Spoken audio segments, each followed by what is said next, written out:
శుక్లాంబరధరం విష్ణుం శశివర్ణం చతుర్భుజం ప్రసన్నవదనం ధ్యాయేత్ సర్వవిఘ్నోపశాంతయే. ఓం గం గణపతయే నమః. ఓం శ్రీమాత్రే నమః. ఓం శ్రీ గురుభ్యో నమః. మా ఆది ఆస్ట్రాలజీని చూస్తున్నటువంటి మీరందరికీ, అలాగే ఫారిన్ కంట్రీస్లో విదేశాల్లో కూడా ఉంటూ తరచూ రెగ్యులర్గా నాకు ఫోన్ చేస్తూ అప్పుడప్పుడు ఉన్న వారందరికీ కూడా నా హృదయపూర్వక నమస్కారాలు. ఇప్పుడు మనం 1 మార్చి నుండి 15th మార్చ్ 2026 ఈ 15 రోజులు 12 రాశుల వారికి ఎలా ఉండబోతుందో తెలుసుకుందాం. తులారాశి వారికి ఈ మార్చి నెలలో 15 రోజులు కూడా బ్యూటిఫుల్ గా చాలా చాలా బాగుందండి. మీరు అనుకున్న పనులు అనుకున్నట్టుగా విజయం సాధిస్తూ ఉంటారు. తరచూ ప్రయాణాలు చేస్తూ ఉంటారు. మీ తోపుటూళ్ళలో ఎవరికో ఒకరికే బాగుండకపోవడము, అయితే మీరు చేస్తున్న ప్రయాణాలు ఆలస్యం అవ్వడము, మీరు పని మీద వెళ్తే ఆ పని ఆలస్యం అయిపోవడం కాకపోవడమో జరుగుతూ ఉంటుంది. భయపడాల్సిన అవసరమే లేదు. చదువు విషయంలో ఎన్ని ఆటంకాలు వచ్చినా సరే మీరు గెలుస్తారు. మీ తండ్రి గారికి ఆరోగ్య పరిస్థితి బాగుంటుంది. అంతేకాకుండా రైతులకు కూడా అద్భుతమైన ఫలితాలు ఉండి తీరతాయండి. ముఖ్యంగా 4 గ్రహాలు పంచమ భావంలో ఉండడం వల్ల రవి, బుధ, కుజ రాహువులు ఉన్నారు. ఉండడం వల్ల స్పోర్ట్స్ రంగంలో మీకు బాగా రాణిస్తారు. ప్రజాదరణ, ప్రజాకర్షణ ఎక్కువ. మీకు రాజకీయ రంగంలో పదవులు అలవోకగా అంటారు కదా, అలా రావడానికి అవకాశాలు మాత్రం ఎక్కువ ఉన్నాయి. గురుదృష్టి పంచమ స్థానంగా ఉంది కాబట్టి స్టాక్ మార్కెట్లోను, షేర్ మార్కెట్లో గెలుస్తారు. స్పోర్ట్స్ రంగం, క్రికెట్ స్పోర్ట్స్ ఆడుతుంటారు కదా, విదేశాల్లోనూ మన స్వదేశాల్లో కూడా సక్సెస్ అవుతారు. బాగా రాణించడానికి అవకాశాలు మీ కుజరాహుల వలన ఉన్నాయి. చక్కటి విద్య వస్తుంది. సంతానం బాగుంటారు. కింద జన్మలో చేసిన పుణ్యఫలం బాగా ఉండడానికి అవకాశాలు ఎక్కువ ఉన్నాయి. అంతేకాకుండా ధర్మకార్యాలు, శుభకార్యాలు ఈ తులారాశి వాళ్ళు చేస్తారండి. దైవ దర్శనాలు ఎక్కువ చేసుకుంటారు. ముఖ్యంగా మీ అష్టమాధిపతి, మీ రాష్ట్రాధిపతి శుక్రుడు ఎగ్జాల్టేషన్ 6వ భావంలో ఉన్నాడు. 6వ భావంలో శుక్రుడు ఎప్పుడు మంచివాడు కాదు, కానీ శనితో కలిసి ఉన్నాడు కదండి. శని శుక్రుడు 6వ భావంలో ఉన్నారంటే మంత్రి పదవిలో, అంటే రాజకీయ రంగంలో ఉండడమో, అయితే ప్రభుత్వ రంగ సంస్థల్లో పని దొరకడమో, ఆడవాళ్ళకి చెప్తానండి, పని దొరకడమే ఉద్యోగం రావడమో, లేదా సివిల్ సర్వీసెస్ అంటే IAS, IPS అని గ్రూప్స్ అని మీరు విజయం సాధించడము, అవకాశాలు బ్రహ్మాండంగా సాధిస్తారు కూడా. మీ మేనమావలు బాగుండడము, శత్రు భయం లేకుండా ఉండడము, ఇవన్నీ ఎక్కువ ఉన్నాయండి. శుభకార్యాలు మీ ఇంట్లో చేస్తున్నారు. భాగ్యస్థానంలో ఉన్న గురుడు అత్యంత మీకు మంచి యోగాన్ని ఇస్తున్నాడు. అంటే ఏం చేస్తాడు? విదేశ పర్యటన చేయబోతున్నారు. వేదశాస్త్ర పండితులకి మంచి యోగవంతమైన కాలం అని చెప్పవచ్చు. అంతేకాకుండా బ్యాంకింగ్ రంగ వ్యవస్థలో వ్యాపారాలు, విద్యా సంస్థలో ఉన్న వ్యాపారాలు, అంటే మీరు ఏ చేసిన రెస్టారెంట్ వ్యాపారాలు, ఏ వ్యాపారం చేసినా వ్యాపారాభివృద్ధి ప్రవర్తమానం అవుతూనే ఉంటుంది. ముఖ్యంగా గురుడు భాగ్యస్థలం ఉండడం వల్ల అదృష్టం పట్టుకుంటుంది. అంటే తీర్థయాత్రలు చేయడము, విదేశాల కోసం విదేశాల్లో ఉన్నతమైన విద్య రీచ్ వెళ్ళడము బాగుంటుంది.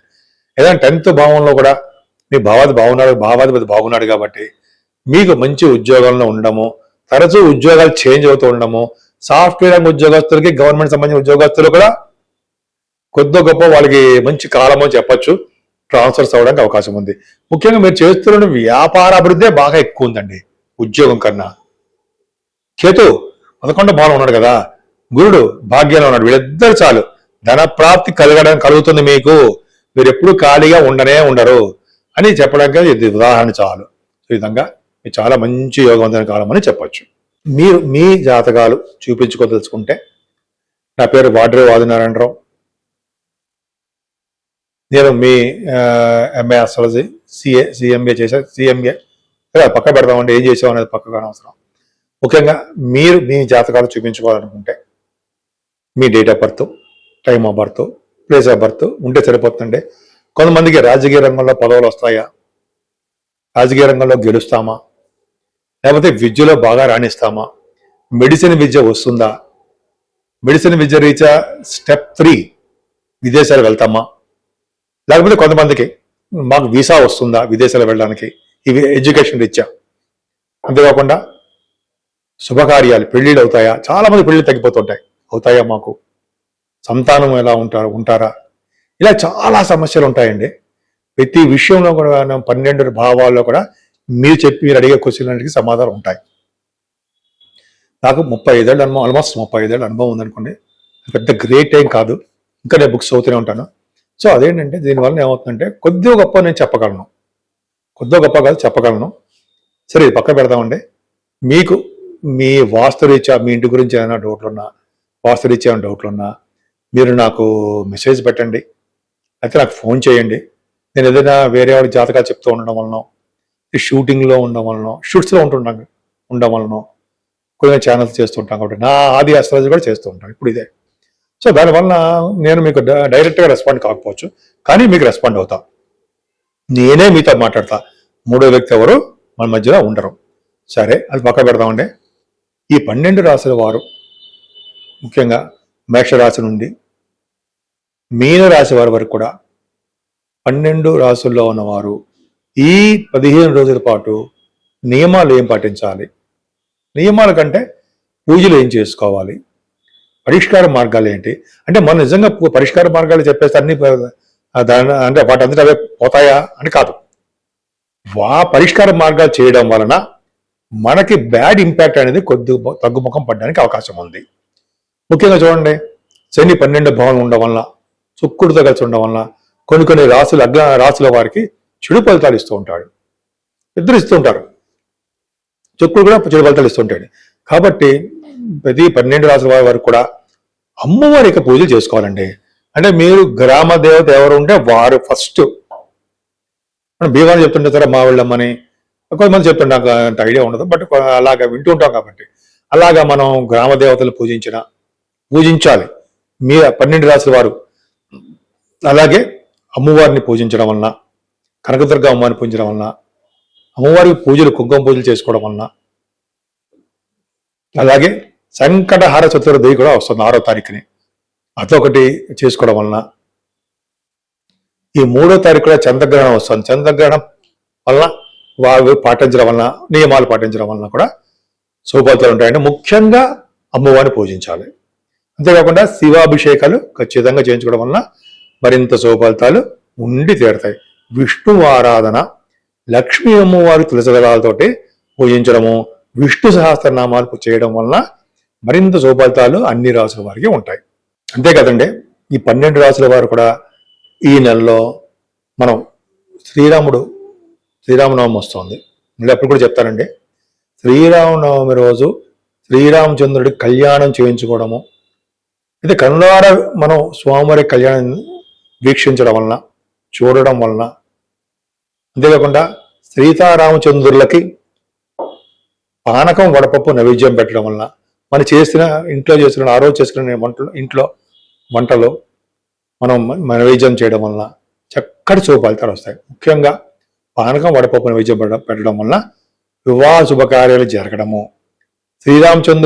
చంద్రుడు సీతామ్మవారి లాగా భార్యాభర్తలు కలిసి ఉండడము, అలాగే చక్కటి సంబంధాలు కుదరడము జరగడానికి అవకాశాలు ఎక్కువ ఉన్నాయి.